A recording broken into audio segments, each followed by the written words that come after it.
what's up, people? How are you doing? Great to know that you guys are watching, and we're glad that you always keep subscribing to our channel.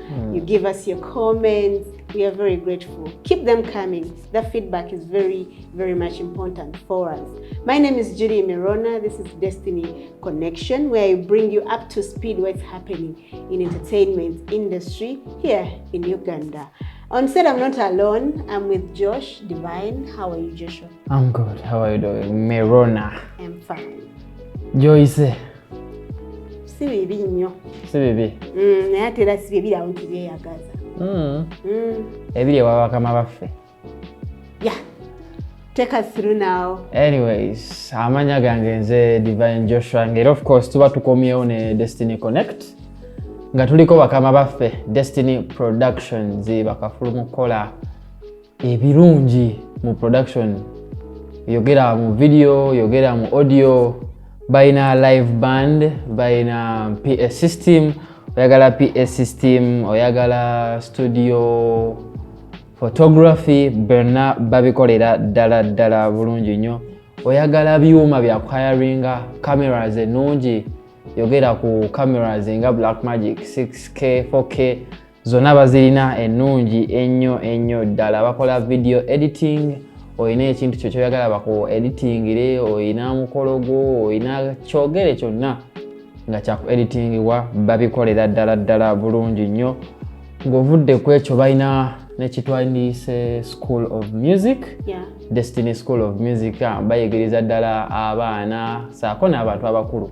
Oyagala kuyiga instruments, piano, guitar, violin, byonna babikolera ddala bulungi. Ne vocals, oli muyimbi ng'oyagala kwongerako, bakikolera ddala bulungi nnyo. Era nga ennamba z'amasimu kw'osobola obbafunira MTN eri 07707 04758, era nga Airtel eri 0707 64700.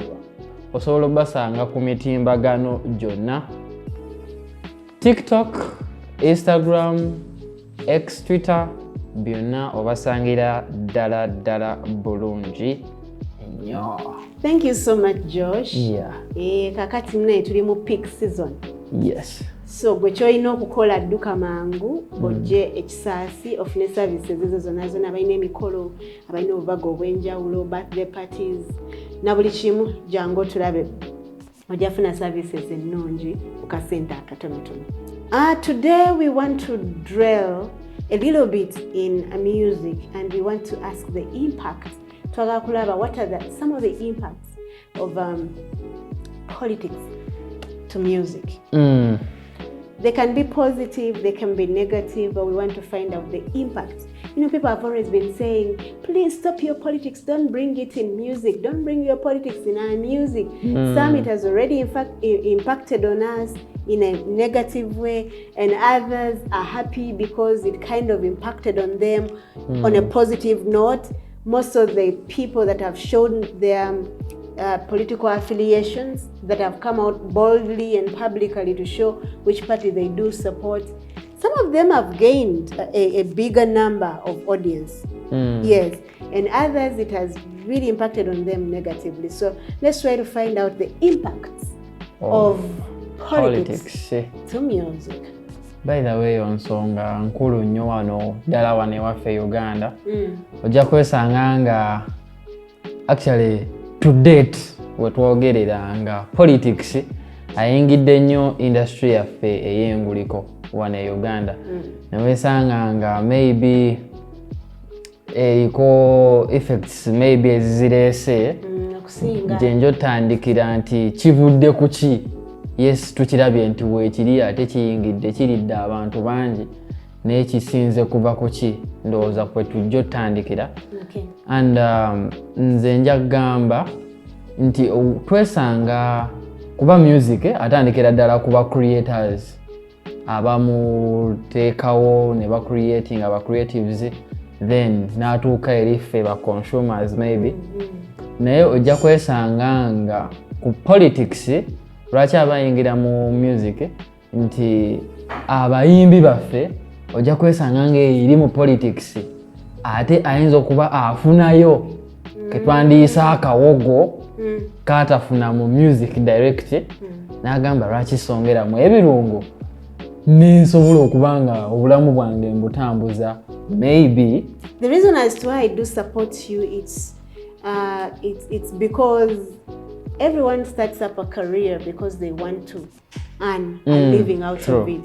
Tewali akeera ku makya nateekawo omudaala gw'ennyaanya nga tasubira kufuna sente. And the more they get money, the more they invest in their business. So atunulira wa wenfuna sente. We have genres of music. There is rhythms and blues, gwe bayita R&B. There is rap music. Waliyo oyo gwe bayita band music. Buli omu agenda mu kika kya ekidandali. Yeah.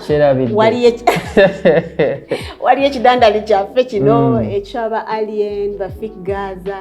And we also believe that it's this kind of music yaliko esaawa zino abavubuka gwe basinga okwettanira. But when you look at the kind of music everyone tried to choose, it's because of the competency and income the other side. Kwa buli omu ayimba oluyimba olunajjayo sente ze zaalutaddemu. That's why you find a knowledgeable person singing bino ebiriko trending things. You know, TikTok music, kind of TikTok lines naddala ezihitting ennyo ku TikTok and stuff like that. Naye nga ekika kya music gwe yandiyimbye si gwayimba, but just because they're aiming at finances. So that takes us back to politics and music.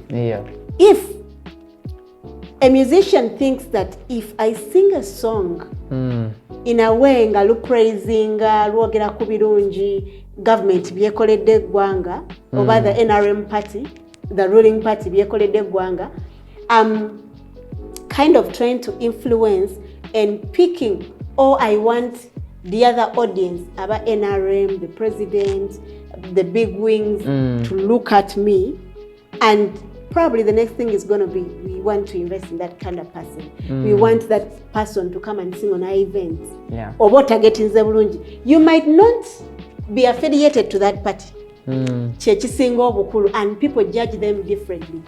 It's very unfortunate that musicians are judged in a very cruel way. If I sing about Noob or if I sing about NRM, I'm a supporter.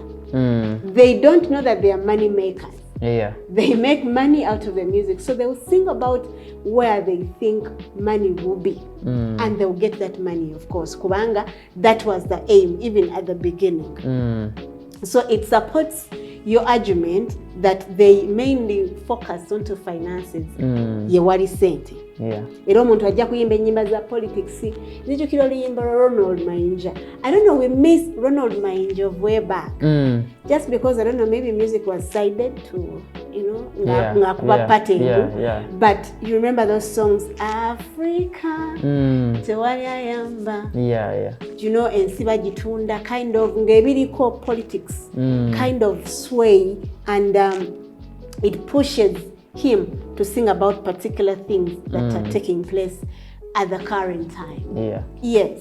But on a positive note, music unites people. If there is a song that you really love, I might find myself loving it. Maybe because of the message, because of the beat, regardless of who sang that song. That's how good it is. That today I might not be a supporter. Today I might not be a supporter of, let me say, a certain musician. I don't want to mention names, you know. Some people are emotional. I don't know. They judge even if you're trying to drop examples. But you might not be a supporter of a certain artist, and that artist throws out a song, a very good song. You would fall in love with the song, but not the artist. You get? So if music unites us, I might not, this person might be singing about politics or anything that is taking place in the country on a political side of it, and I might not be a supporter of that party that is trying to portray in his kind of music or the song itself, but I might love the message. kubanga kyayimbyeko fenna tukiganyulwamu oba kitunyigiriza. Maybe he has sung about environment, environmental conservation, maybe he's singing about weather changes and how people should start planting trees. Maybe he's singing about situations. You remember the recent saga in Parliament when two MPs flexed. Nebewa bolo. And this one might come and sing about it and make the situation fun and kind of. So it's trying to unite. Music unites people. And it being politics, the impact of politics to music, it can come in there in one way or another. I've sung about something that almost concerns every person, regardless of which party you belong to. So it unites us all for one cause. Kati nze nga nabadde nkugambye nti I think the main reason lwaki abayimbi baffe bayingirira politics tukirabye nti kalabika kaba kaki kawogo okusingira ddala. But now we shall try to look at the impacts. So tugambye music uniting abantu. Yes, tetuganye ku positive side. Naye ate bwe tutunulako ne ku side eri tujja kwesanga nga fan base eri divided. Hello. And that's what most of them fear. Ate wobeera nga oli mu industry ene ya music tukirabyeko nti fan base yo ebeera divided, ojja kwesanga nga kigenda kusuula ng'omuntu. True. Though oyagadde akawogo maybe okafunye, naye ate career yo yeekuteesaawo wooli era wandiyagadde ogyongerako. Exactly. Naye ate mu buufu bwe bumu you're breaking the career. So ne twesanga nga omuyimbi maybe tumulabye agezeza kugatika politics ne music, ate omanyi abafanzi baffe ab'Uganda wano nabo bantondo. So ne wesanga nga bamuvuddemu kaseera ate akabi ennyo. Okyogerako ekyo. It's really very impactful, by the way, because that's what most of the artists fear most. They've not come out to actually show us their side. Most of them, just a few are very a bit vocal. The ones that have come out, but they also fear when you look at things. They fear to boldly come out and speak that we are affiliated to this kind of party. But what they do show that they are maybe in support of so and so, or maybe they are against so and so. So talking about dividing fans, it's a big impact. I think musicians should consider that more and more before they think of showing us which side do they support in politics. We can have personal views as people. You might be in support of a certain party silently because a vote is secret. When you go to cast your vote, it is secret. You do it you and your heart. No one is gonna know who you voted for. So I think you can also keep your thoughts of which party you are affiliated to. Don't bring it in your business because you're dividing your fans. Fan base nene tuyamba nnyo bebamu kubabeerawo nga tutegese ebivvulu. They're the ones that will come in support of you, come and pay their money to watch you perform, so that now ofuna akawogo mu nsawo. But if they are divided, it means you will have just a part of your fan base to come and support you when you need them. And the other part will say, nze oyo muyimbi nali mwagala naye kasita yatulaga nti awagira gundi ate ffe sigwe twagala. Then netwejjako. We are no longer in support of that kind of person or that musician. So it is very crucial as musicians, before you think of showing us which party that you're affiliated to, think of your fan base. Will they be in sync with you? Will they love your decisions? Are they going to support you with your flaws? Kwanga basinga, they judge us with all that we've been going through because they know you can change. You get. So omuyingirira yagala gaana, some people will follow, bajja kuvaako abadde bakuwa amatu. Then abalojja kugenda nabo, but you don't know how many you're going to have. True. Naye nga ekyo kyo. So I think another impact will be in kind of gigs. Because at the end of the day, an artist would love to perform almost everywhere. okukuza income ye okumanyika ennyonnyonnyo erinnya okulizimba and then also money in terms of money. So gigs zino zikendeera if you're kind of person who sings about politics. I mean, your songs are too much one-sided. Do music, you're not doing social music that teach people socially, economically, but you're busy preaching politics. Ezo ennyimba oluusi batugamba nti zikuma bantu omuliro. Era ziba zifinding a backlash so much, and if they are not general, some of them target different individuals. They phase off kubanga if time comes tugeze elections nga ziwedde oluyimba a particular song that was targeting a particular person tugeze ne muresi yavaamu oba yesimbawo n'atabitamu luba terukyakola makulu and you're not going to perform it anywhere. So they are short-lived. Look, try to concentrate on music that can live long, music that have a message. We don't care even if it's not love, so as long as it has a message that can unite people. It again about dividing, but politics divides people. You get? So your gigs are gonna reduce. They'll fear to book you on certain events. Let me give you an example. I've seen Sahar being refused to perform in some places. I don't know, maybe because whenever he receives a microphone, he speaks about certain things in politics. Yes, and there is one time he was seized off when he had come to perform at the Villa in Bokoto. Police seized him off and he never completed, performing. Later he was asked to go off stage and then he left. So he never completed. So just imagine I'm an events organizer and I want an artist to sing for me somewhere, maybe in Masaka. And accidentally, my event has been stopped by security or police officials claiming that the artist I booked is not meant to perform. So it impacts on your career as an artist.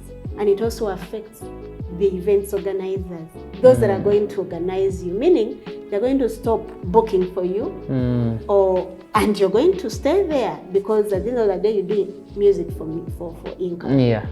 So tukitunulira mweyo side tujja concluding maybe akatonotono tugambe nti politics impact jetadde ku music industry yaffe, it is actually more based on the creatives abamukola music, and the impacts have not been good, though there are some good impacts. Alright, before you draw conclusions, I also look at some personalities.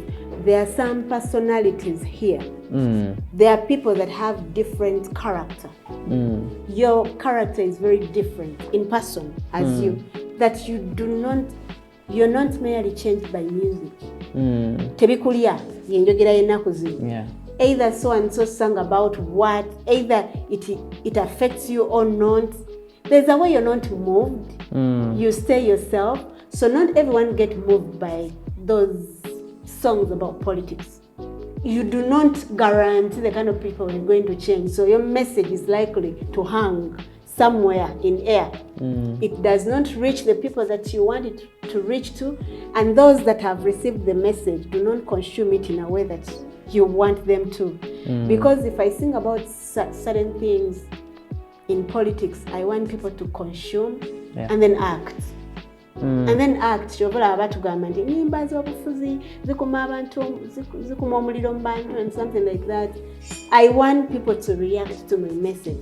So if you have nobody that can react on your message,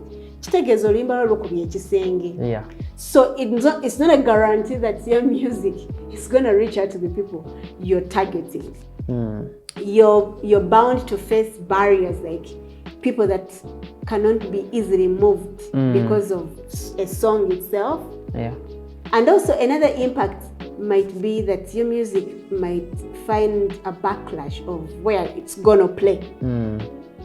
Because Uganda Communications Commission kind of regulates the kind of things, content that go on either TV or radio. They might ban your song. Yeah. Whereby, however good it would be, it might not reach out to the people that you want to. In most cases, if the song is banned, it won't be played on TV, it won't be played on radio. So there are people that can't access social media platforms. You might just put it on your YouTube, let me say.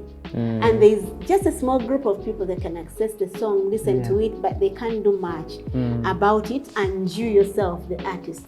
So bofiiriddwa ng'omuntu ate ng'oluyimba oba walukola ki waluteekamu ssente, you expect money out of it. However, also on the other side, if you sing about politics, they will always be booking you and go on campaigns.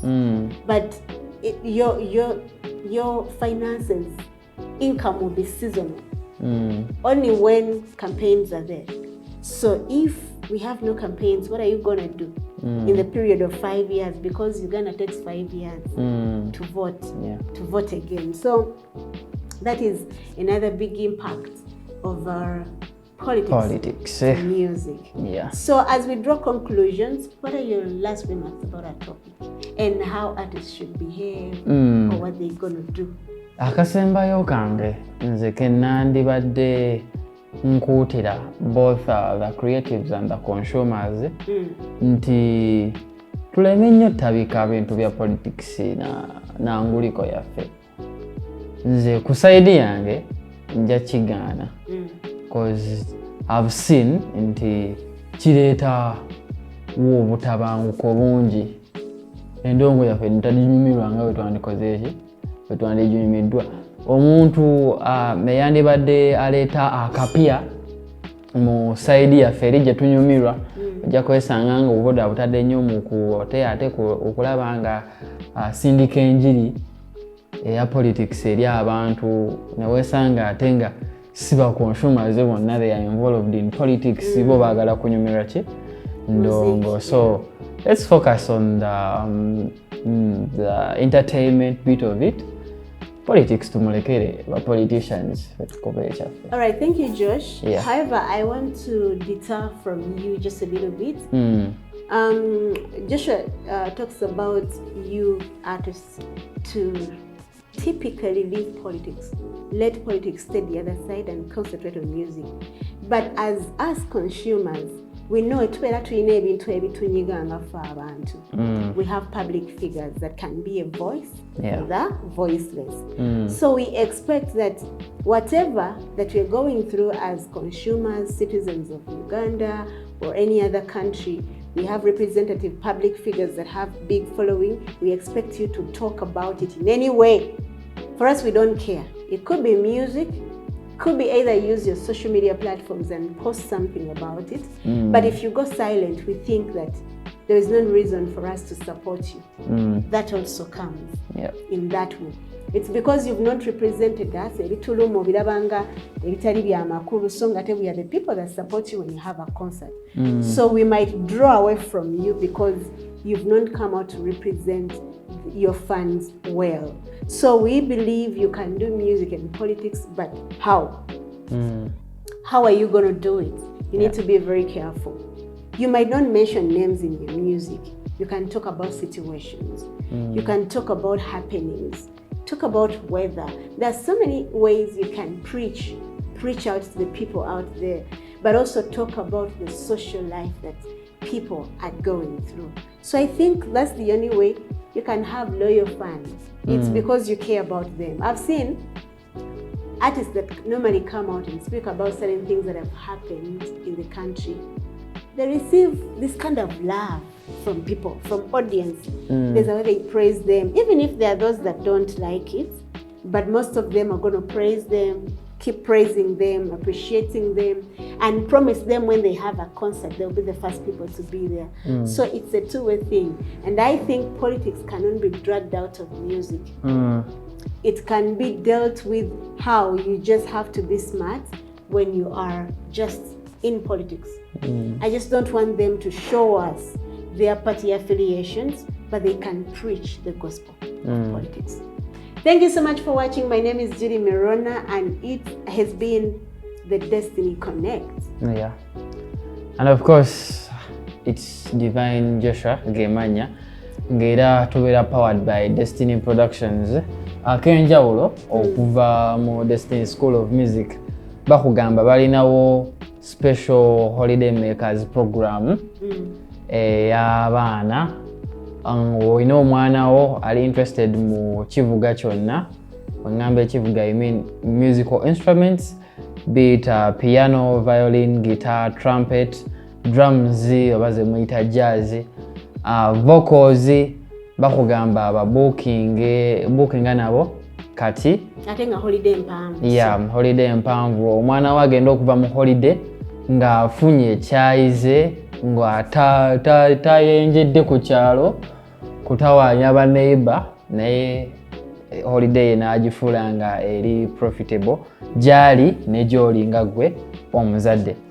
Era Destiny Productions nekugamba nti be bakafulu mu kukola film and video production, be it yongerako audio, yaga oli muyimbi wetaaga house kukolera nyimba zo, tuuka ku Destiny balina studio ennungi ennyo ddala.